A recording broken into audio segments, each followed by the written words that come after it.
Okay, wait a minute. Okay, your time is Wait a up. second. You may Okay.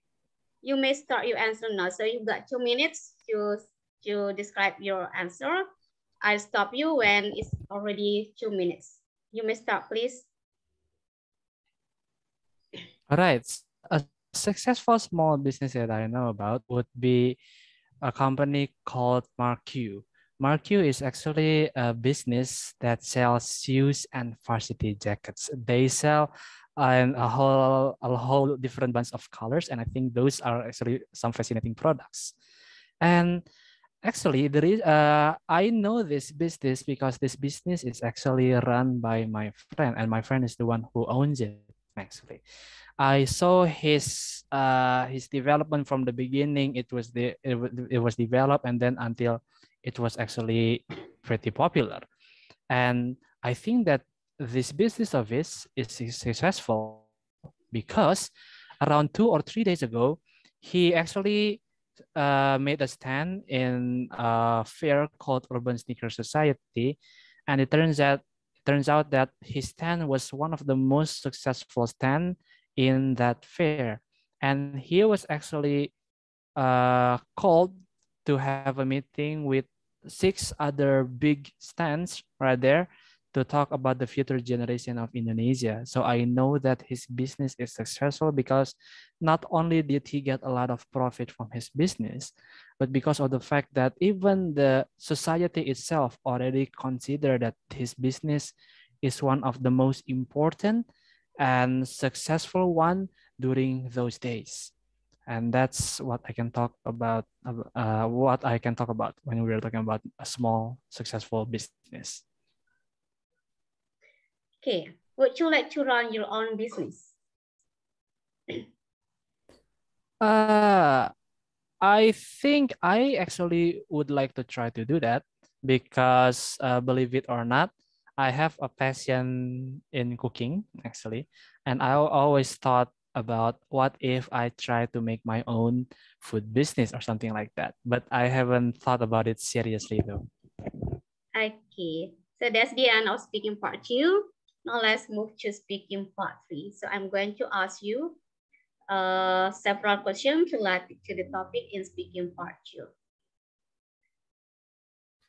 Okay, let's start. So what qualities are required to become a company leader, such as CEO or manager? I think it would be very important for managers or CEO to work with their team. So there is a concept that a team should not work for the CEO, but they should work with the CEO. It is a little bit different, yeah. When we're talking about being a boss, it is something like the CEO only tells the team to do this or that, and he doesn't do anything. He just let the employees work.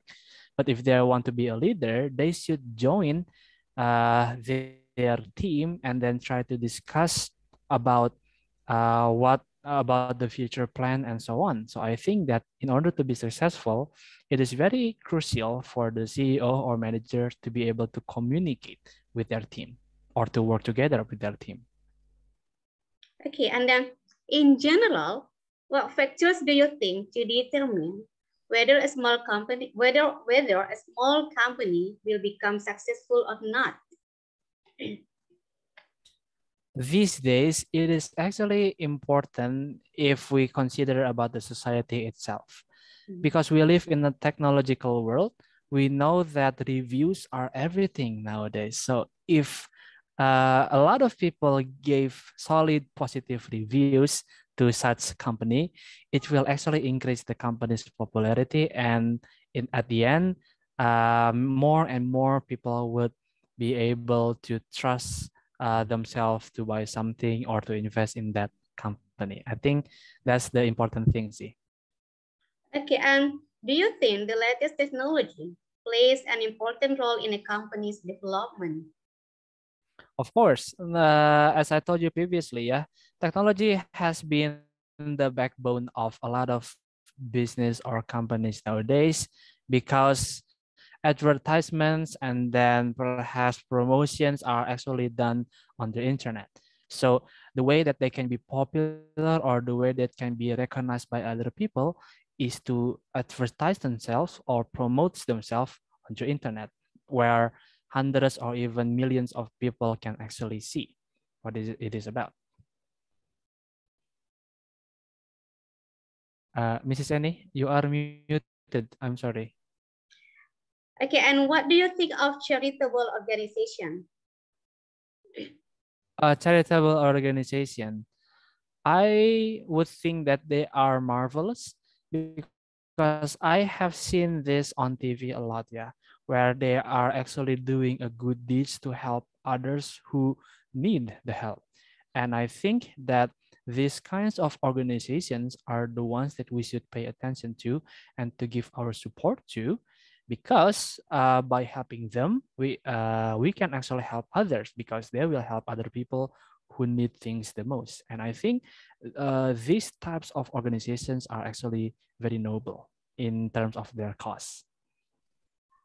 Okay, and then which do you think is better? To start your own business or to work for someone else? This is a matter of this is quite tricky, yeah. But I would say, since seeing from my own experience, I would say that starting our own business would be quite important.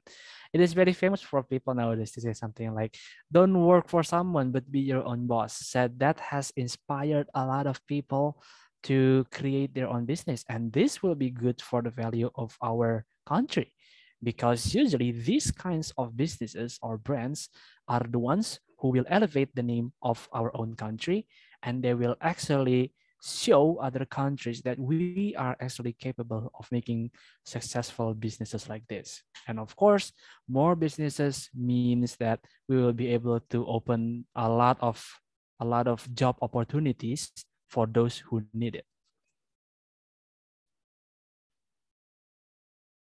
Mrs. Annie, you are muted Okay. again. Yeah. Yeah. Okay. Thank you, Serodian. That's the end of speaking part 3, and also that's the end of our are you speaking mock test today. Okay. Okay. The analysis of your answer will be given in another video. Thank you, sir.